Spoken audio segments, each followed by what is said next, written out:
इस फिल्म की शुरुआत होती है एक टाउन को दिखाने से, जहां एक फेस्टिवल का दिन था जिसे सब लोग मना रहे थे। इस त्योहार का नाम थैंक्सगिविंग था। टाउन का शेरिफ अपनी दोस्त के घर आकर उससे और उसके हस्बैंड से मिलता है। वो उनके लिए गिफ्ट भी लेकर आया था जो उसकी दोस्त को बहुत पसंद आता है। वो उसे अंदर लेकर आई ताकि वो उन लोगों के साथ खाना खा सके। शेरिफ की दोस्त का हस्बैंड एक मार्ट का मैनेजर था। उसका बॉस मार्ट का मालिक उसे काम पर बुलाता है, जिस पर उसकी फैमिली को बहुत गुस्सा आया क्योंकि आज छुट्टी का दिन था और वो फिर भी उससे काम करवाने वाला था। अब हमें मार्ट का मालिक दिखाया गया जो काफी बड़ा बिजनेसमैन था। उसने अपने मार्ट में थैंक्सगिविंग के मौके पर सेल रखी हुई थी, इसलिए लोगों की भीड़ मार्ट के बाहर खड़ी होकर बेसब्री से इंतजार कर रही। मार्ट का मालिक बड़े आराम से अपने घर में बैठकर खाना खा रहा था, जहाँ उसकी बेटी जेसिका भी अपनी दोस्त के साथ मौजूद थी। तो उसकी दोस्त वहाँ आ जाते हैं उसे लेने के लिए, इसलिए वो अपनी दोस्त बॉबी के साथ उनकी गाड़ी में आकर बैठ जाती है। ये लोग जेसिका के डैड की मार्ट में जाने का फैसला करते हैं ताकि ये देख सके कि वहाँ की सूरत हाल क्या है। ये जब वहाँ पहुंचे तो जेसिका अपने कॉलेज फेलो से भी मिलती है जो उसे पसंद करता था। अब क्योंकि जेसिका मार्ट की मालिक की बेटी थी, इसलिए उसको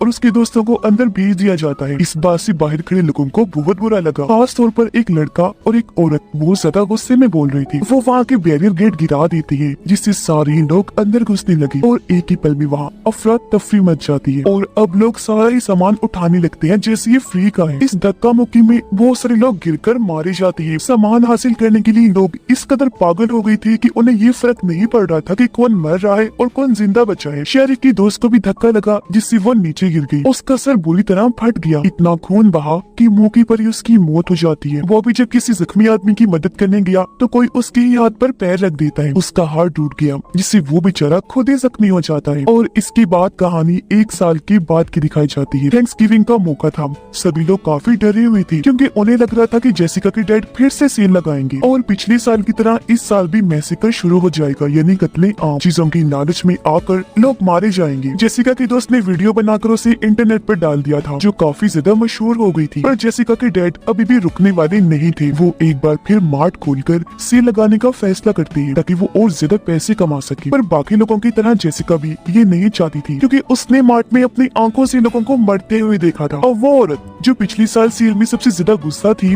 वो अब एक वेट्रेस बन गई थी। जहाँ उसके पास शेरिफ आकर बताते हैं कि इस टाउन में एक नया डेप्यूटी आने वाला है। और अब जब डेप्यूटी यहाँ आए तो वो वहाँ पड़े एक मास्क को देखने लगती है। तब वेट्रेस उन्हें बताती है कि ये हमारे टाउन की सबसे पहले गवर्नर का मास्क है जिनका नाम जॉन था। वो बहुत अच्छे इंसान थे, इसलिए सारे लोग उनकी बहुत इज्जत करते हैं। उनकी याद में थैंक्सगिविंग के दिन हर कोई उनका मास्क लगाता है। अब जेसिका जब अपने दोस्तों के साथ थी तो उन सब के पास नोटिफिकेशन आता है। ये जब उसे चेक करती है तो देखती है कि उन सबको नोटिफिकेशन जॉन नाम के एक इंसान ने भेजा है और सभी दोस्तों को टैग किया है। उसने एक टेबल की तस्वीर भेजी है जिस पर इन सब का नाम लिखा हुआ था। अब उन्हें लगा कि शायद हमारे साथ कोई मजाक कर रहा है, इसलिए सभी इस चीज को नजरअंदाज कर देते हैं। तभी जेसिका की नजर जब बाहर पड़ी तो वहाँ गवर्नर जॉन का मास्क पहनकर एक आदमी खड़ा हुआ था जो उसे घूर रहा था, लेकिन अगले ही पल वहाँ से गायब हो जाता है। रात को जब वो वेट्रेस स्टोर बंद करने लगी जो उस सेल वाले दिन गुस्से में थी, तो वहाँ जॉन का मास्क देखती है। सोचने लगी कि भला ये मास्क किसका हो सकता है कि तब यहाँ जॉन मास्क पहना वो किलर आ जाता है, वेट्रेस पर हमला कर देता है। वो पहले उसके मुंह पर पानी डालता है, फिर उसका मुंह फ्रिज के साथ चिपका देता है। इसके बाद वो अपने कुल्हाड़ी लेने जाता है ताकि उसे जान से मार सके, पर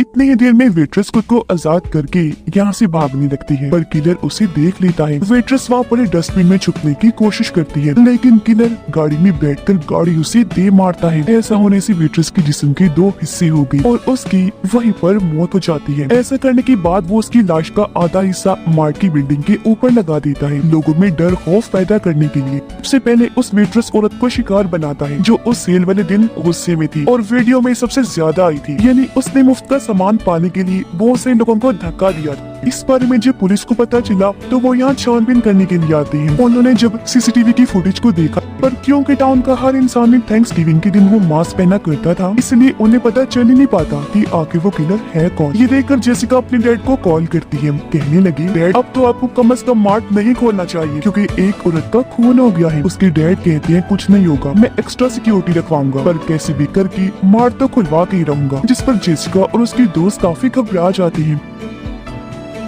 तभी उन्हें एक वेपन्स डीलर मिलता है। कहने लगा कि अगर तुम लोगों को गन्स या कोई और हथियार चाहिए तो मुझसे खरीद सकती हो। अब जेसिका और उसके दोस्त पुलिस स्टेशन गए। उन्हें बताने लगती है कि हमारे हिसाब से किलर उन लोगों को मार रहा है जो पिछले मैसेकर में शामिल थे। इस पर शेरिफ जेसिका को कहते हैं कि अगर तुम्हें ये लगता है तो उस मैसेकर की वीडियो फुटेज हमें लाकर दो, क्योंकि मैं जानता हूँ कि तुम्हारे डैड के पास वो मौजूद होगी। इससे ये होगा कि हमें पता चल जाएगा कि किसकी जान खतरे में है, तो हम उन लोगों को पहले ही आगाह कर देंगे। इस पर जेसिका उनकी मदद करने को तैयार हो जाती है। वो जब बाहर आई तो उसे बॉबी मिलता है। बताने लगी कि हम सबकी ये जान खतरे में है, इसलिए हम सब लोगों को एक साथ रहना होगा ताकि किलर हम तक ना पहुंच सके। अब रात के वक्त किलर एक गार्ड के घर गया जो उस दिन लोगों की भीड़ देखकर मार्ट से भाग गया था। किलर एक तेज नोकीली तार से उसका सर काट देता है, जिससे उसकी भयानक मौत हो जाती है। फिर वो उसके कटे हुए सर को बैग में रख के अपने साथ ले जाता है। अगले सुबह किलर एक बार फिर सभी दोस्तों को टैग करके उन्हें एक ही पोस्ट भेजता है, जो और कुछ नहीं बल्कि गार्ड का कटा हुआ सर था, जो उसे टेबल पर रखा हुआ था जहाँ इन सब दोस्तों के नाम लिखे हुए थे। इससे सभी लोग बहुत घबरा गए, क्योंकि समझ गए थे कि वो किलर हमें भी मार देगा। पुलिस काफी छानबीन करती है, लेकिन अब भी वो पता नहीं लगवा पाते कि आखिर किलर है कौन। अब जेसिका अपने डैड की लैपटॉप से मैसेकर वाले दिन की वीडियो फुटेज शेरिफ को चोरी चोरी भेज देती है। तब शेरिफ पता लगवाने की कोशिश करने लगता है कि किसकी जान खतरे में है और कौन महफूज है। एक तस्वीर में ये लोग जेसिका के दोस्त को देखते हैं जो उसी मरने वाले गार्ड के गले लगा हुआ था, जो देखकर इन्हें लगने लगता है कि जरूर जेसिका के उस दोस्त की जान को भी खतरा है। और अब वो किलर एक जिम ट्रेनर के पास जाता है जो भी उस दिन वहाँ मौजूद था। जिम ट्रेनर की दोस्त एक चीयर लीडर थी जो उसे अपने पास बुलाती है और जंपिंग पैड पर कूदने लगती है, पर तभी किलर जिम ट्रेनर की गर्दन मोड़ देता है। उसकी नाक से खून आने लगा, वहीं पर उसकी मौत हो जाती है। उसके दोस्त चीयर लीडर जब कूद रही थी तो किलर नीचे से उसे खंजर मार देता है। उसके जिस्म के 2 हिस्से हो गए। दर्दनाक उसकी भी मौत हो जाती है। इस हादसे के बाद कॉलेज को बंद कर दिया गया, जबकि जेसिका के 2 दोस्तों को कॉलेज में ही रुकने का कहा जाता है। वो दोनों जब अकेली थी तो किलर उन्हें अगवा कर लेता है। फिर वो जाता है जेसिका के पास, उसे पकड़ने ही वाला था कि तभी वो यहाँ से भाग जाती है। वो जाकर मेकअप रूम में छुप गई, जिसे किलर हर जगह ढूंढने लगता है। पर जैसे मेकअप रूम के पास आया, जेसिका उसे स्प्रे मारकर यहाँ से भागने लगती है। पुलिस ने जब उसके चिल्लाने की आवाज सुनी तो फौरन आकर उसे बचा लेती है और इस तरह किलर जेसिका को नहीं मार पाता। अब जब बॉबी और जेसिका की क्लास फेलो को पता चला कि उस पर किलर ने हमला करने की कोशिश की थी तो दोनों उससे मिलने आती हैं, पर यहाँ दोनों की हाथापाई हो जाती है। जेसिका उन्हें रोककर कहती है कि तुम दोनों ही मुझसे दूर रहो। जेसिका का एक दोस्त वेपन्स डीलर के पास जाकर उससे एक गन खरीदता है ताकि वो अपनी हिफाजत कर सके। अब जेसिका के दोस्त के घर में किलर घुस जाता है। वो पहले सिक्योरिटी गार्ड को मारता है, लेकिन जब उसके डैड किलर को देखते हैं तो वो उन्हें भी शूट करके मार देता है। सिर्फ जेसिका की दोस्त ही जिंदा बची थी, जिससे उसका दोस्त वीडियो कॉल करता है, पूछने लगा क्या तुम ठीक हो,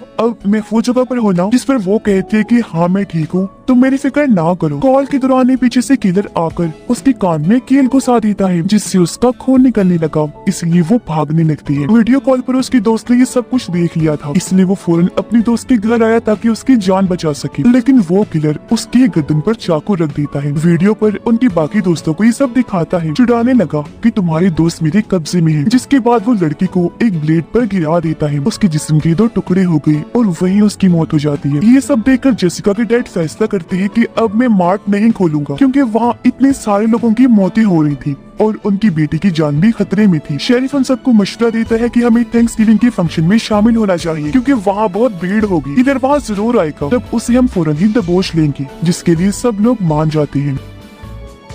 अगले दिन जब ये फंक्शन पर थे तो किलर सच में यहाँ आ जाता है। वो एक आदमी की गर्दन काटकर उसकी जान ही ले लेता है। फिर वो वहाँ धुएं वाली बॉम्ब्स फेंकने लगता है, जिससे डरकर सारे लोग वहाँ से भागने लगते हैं। हर तरफ अफरा तफरी मच जाती है, जिसके बाद वो किलर जेसिका, उसके दोस्त और मॉम डैड को भी बेहोश करके उन्हें भी अगवा कर लेता है। जेसिका की मॉम की जब आंखें खुलती है तो वो खुद को टेबल पर लेटा हुआ पाती है। उसने देखा कि किलर कुछ मसाले मिक्स करके सॉस तैयार कर रहा है। अब किलर उसके पूरे जिस्म पर तेल लगाने लगा ताकि सॉस को लगाकर मैरिनेट कर सके, क्योंकि वो जेसिका की मॉम को रोस्ट करना चाहता था। वो जब अपना दूसरा मास्क लेने गया तो जेसिका की मॉम खुद को आजाद करके वहाँ से भागने लगती है। वापिस आकर जब वो उसे टेबल पर नहीं मिलती तो एक फॉक लेकर वो हर जगह उसे ढूंढने लगता है। जेसिका की मॉम फ्रीजर रूम में छुपने के लिए जाती है, पर पहले ही वहाँ किलर ने चीयर लीडर की लाश को रखा हुआ था, जिसे देखकर वो काफी डर गई, यहाँ से भी भागने लगती है। पर तभी उसे किलर भी देख चुका था। वो पीछे से फॉक मारकर पहले उसे जख्मी करता है, जिसके बाद उसे ओवन में में डाल देता है। उसने ओवन फुल खोल दिया। जेसिका की मॉम रोस्ट होने लगी और इस तरह भयानक तरीके से उनकी भी मौत हो जाती है। अब किलर अपनी लाइव वीडियो बनाने लगा जिसमें उसने जेसिका और उन लोगों को बंदी बनाया हुआ था। फिर वो सबको टेबल पर बिठा देता है। वीडियो की लोकेशन देखकर पुलिस वहाँ पहुँच जाती है, लेकिन उन्होंने देखा कि यहाँ पर कुछ भी नहीं है। असल में किलर ने लोकेशन ने गलत डाली थी। वो इन सब के साथ गेम खेल रहा था। अब वो दूसरी लाइव वीडियो बनाता है। जेसिका और बाकी लोगों के सामने उनका खाना लेकर आता है, जो और कुछ नहीं बल्कि जेसिका की मॉम की रोस्ट हुई लाश थी, जो देखकर सब लोग बुरी तरह डर गए,